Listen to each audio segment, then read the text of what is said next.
Hello guys, welcome back to our channel. We are so excited to have you again. The issue of insecurity in the southeastern part of Nigeria has been a major concern to especially mostly the politician, the elite, and even the common man on the street. Because if you've been watching video, you'll see that the people are already tired of what is going on, the suppression, the lack of peace, the instability, and everything is making a lot of people to be tired.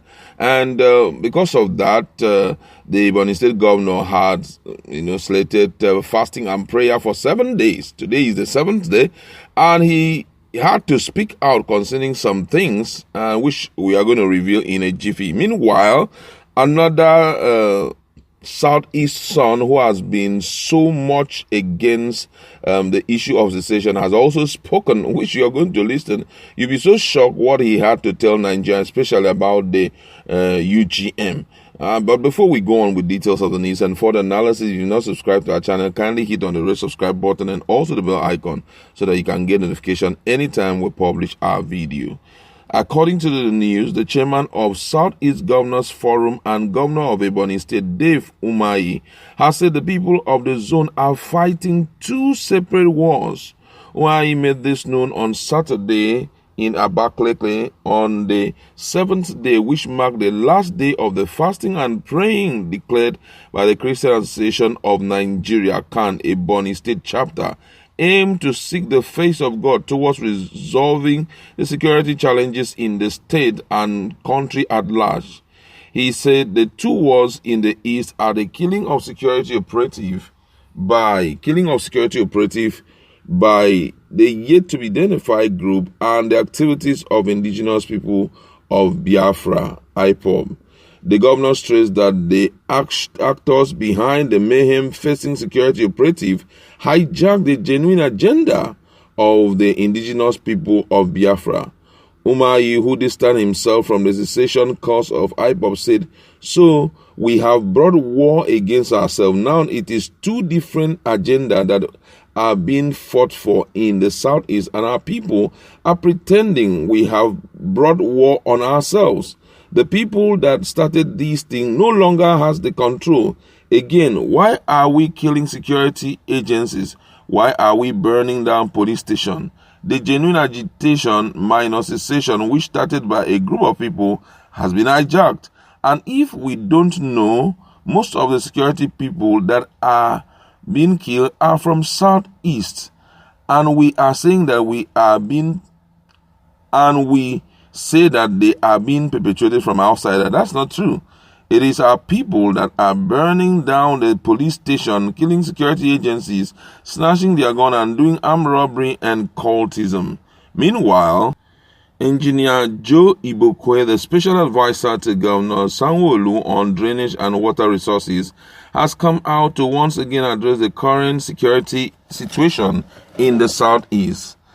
This time around, Joe Ibokwe is saying that the people should not call killers of policemen and ordinary citizens in the southeast part of the country unknown gunmen, where he alleged that those carrying out those illegal activities are members of IPOB, saying all they are doing is to further their interest in the coming 2023 elections. Speaking further, he stated that the important tool needed by the Igbos to solve these security issues on its plate right now is cultural competence coupled with emotional intelligence, saying the culture of cultural intelligence and emotional intelligence need to be learned from the Yoruba nation. Ending his statement, he then said that the real men should start speaking up now. But the question now is, who are the real men that aren't speaking up? Because most of the respected leaders from the East has let their stand known on the subject matter. In the comment section, some people agreed with Joe Ibokwe, which you're going to hear, and some also did not agree with them. A lot of people have also reminded him of the activities of the Fulani herders who have invaded our town and treated the Southeasterners as if they are animals. All right, let's look at some of the responses of some persons. This one said the government should declare an all-out war on IPOB. Another person said, really? So that is to say that bandits are APC killer squad too, since they know the spokesperson of the bandit in the name Gumi, and they can't arrest him or capture the bandit. Another person here says, sir, saying the killers are PDP killer squad will not win your argument, as millions of PDP members are against such killing too. Hence, politicking, the killing makes no good, sir. Another person here says, whose people shall we refer the Boko boys and bandits as their killer squads? This one says, Joe Ibokwe is an Ewu person.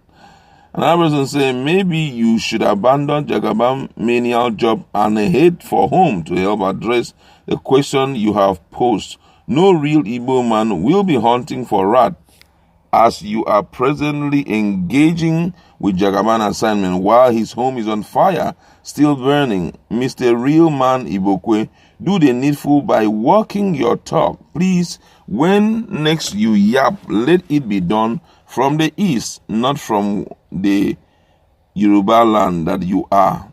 And I want to say, Joe Ibokwe, the richest and most powerful man on earth. I wish intelligent people can listen to this mortal being brag about what he can do to others.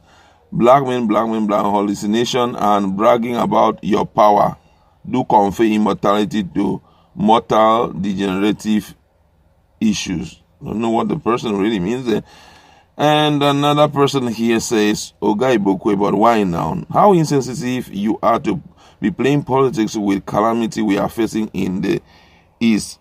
Must you call out PDP when you have said it all correct? And there's another person here said, Joe Ibokwe, come back home and show us your farm at home. This one says, there are no Fulanis in the whole of the Southeast. The IPOP and their supporters are liars, bloodthirsty people who desperately want to impose Nnamdi Kanu on all Igbos. Another person here says, well said, sir, but I think at this point that all hands must be on deck for us to correct this.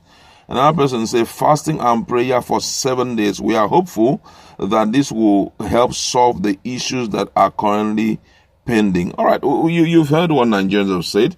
And looking at the trend of events right now, it seems as if this issue of unknown men is not going to stop anytime soon. Don't forget that in the River State, we've also heard of them going as far as downing about 7 guys there, Akwa Ibom State is getting hotter by the day. And the big question is, who are actually behind these guys? Is it that armed robbers have decided to use this opportunity of agitation, this opportunity of unknown gunmen to act faceless, to invade different towns and wreak havoc? Let's interact in our comment section.